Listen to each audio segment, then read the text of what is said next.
Guys, Raj Ahmed Bani, chief editor virtualjournal.com। Alliance ফ্রান্সিসের gallery জুমে চলছে শিল্পী মোহাম্মদ আবু সেলিমের 16তম একক চিত্র প্রদর্শনী। এখানে পরিবেশ বাঁচাও নিয়ে, ক্লাইমেট চেঞ্জ বা পরিবেশ সংক্রান্ত বেশ কিছু ওনার আর্টওয়ার্ক আছে। এখানে আমার মনে হয় প্লাস্টিক কে মেন ফোকাস দেওয়া হয়েছে একটা একটা আর্টওয়ার্ক যদি দেখানো যায়। এখানেও মানে যেহেতু বাংলাদেশে এখনো রিসাইকেলিং ভাব মানে ওয়েস্টার্ন বা ইউরোপে যেমন রিসাইকেলিং পদ্ধতিটা আছে, এখনো বাংলাদেশে আসে নাই, সেজন্য রিসাইকেলিং দরকার। যেটা প্লাস্টিক দূষণ অনেকটা পরিবেশের উপরে ইফেক্ট করছে, বায়ু দূষণ হচ্ছে, জল দূষণ, সব দূষণই হচ্ছে, যার কারণে আর্ট ওয়ার্ক তার নিজের মতন করে বেশ করতেছে। এখানে নো পলিথিন অ্যান্ড প্লাস্টিক, এটা নো পলিথিন প্লাস্টিক অলসো।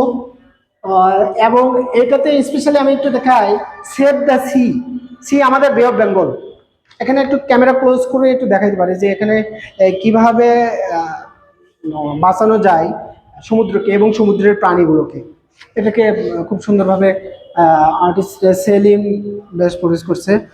আমি আর একটু সামনে এখানে যাই যে প্লাস্টিক দূষণ আর নয়। একটু ক্যামেরায় এ পাশে আসলে আমার মনে হয় দেখাতে পারবে যে আর্টওয়ার্কগুলো। লাস্ট না, সেভ দ্য ট্রি, মানে ধুমায়ে গাছ কাটা হচ্ছে কিন্তু বৃক্ষরোপণ নাই।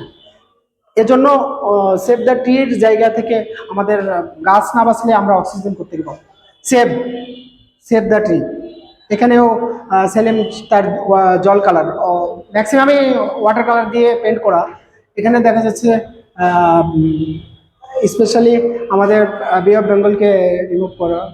আর আমি এখানে এয়ার পলিউশনের দিকে যাই। এ পাশে এয়ার পলিউশনটা সুন্দরভাবে, বায়ু দূষণ যেটা হচ্ছে ঢাকা সিটিতে এটা হবেই।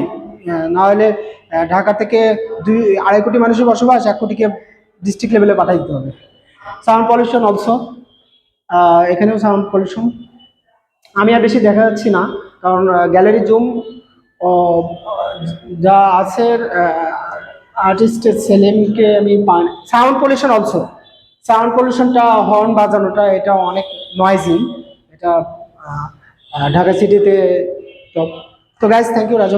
Keep watching virtualjournalbd.com social page.